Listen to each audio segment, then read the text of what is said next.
Yo, what's up mga kaibigan? Nalina tayo magkwentuhan ng kunin ng San Antonio Spurs si Stephon Castle bilang number 4 pick at hindi si Rob Dillingham. Madaming fans ang nagulat. Ganun pa man mukhang nakita nga ng Spurs ang potensyal ng bata na ito bilang modern NBA point guard. Isang 6'6 combo guard na easily ay pwedeng ma-develop bilang isang legit na point guard sa NBA.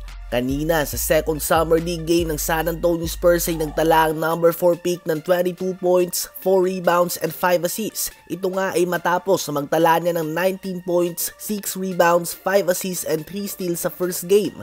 So nakikita nga natin kagad ang kanyang all-around performance at mas aangat lang nga ang kanyang mga assists kapag nabigyan na siya ng mas magagaling na kakampi.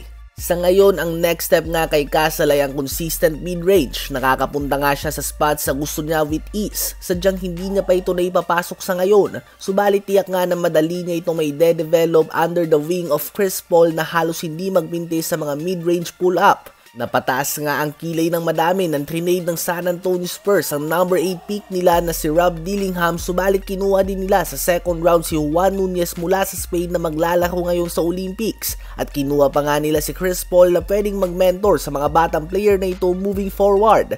So hindi man nga sila magiging championship caliber ngayon, ngunit tiyak nga na nasa tamang daan sila ng rebuild at mukhang patungo sila sa tamang direksyon moving forward. Ano ba masasabi nyo sa pinapakita ngayon ng number 4 pick ng San Antonio Spurs?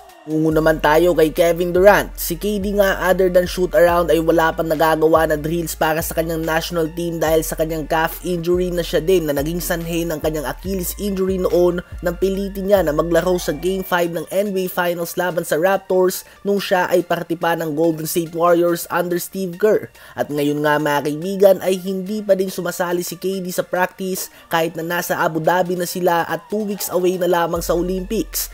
Out din nga siya mga kaibigan sa practice game ng Team USA laban sa Australia. Andun nga ang concern ng mga fans sa chemistry ni KD sa kanyang mga teammates. Ang pinanghahawakan na lang nga dito ng mga fans ay maglalaro naman siya under the Warriors system na kasanayan na niya noon. Subalit ano nga ba ang totoong status ni KD? Si Steve Kerr ay dina-downplay ito at sinasabi na hindi naman ito malala at confident sila na makakabalik din si KD. Subalit hindi nga siya makasali sa kahit na anong drills. Si Kawhi Leonard nga ay at least naging parte pa ng mga 5-on-5 scrimmage.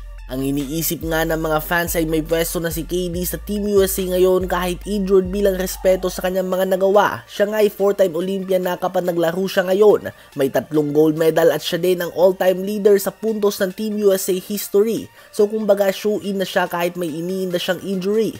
Tila ba katulad lang nga ng pwesto ni Larry Bird doon sa Dream Team. Kahit nga may back injury ito ay parte pa din ito ng team at very limited minutes lamang ang kanyang nilaro. Makikita nga natin sa mga susunod na araw kung makakasali na ba si KD sa ensayo ng kanilang team. Ano ba masasabi nyo tungkol dito?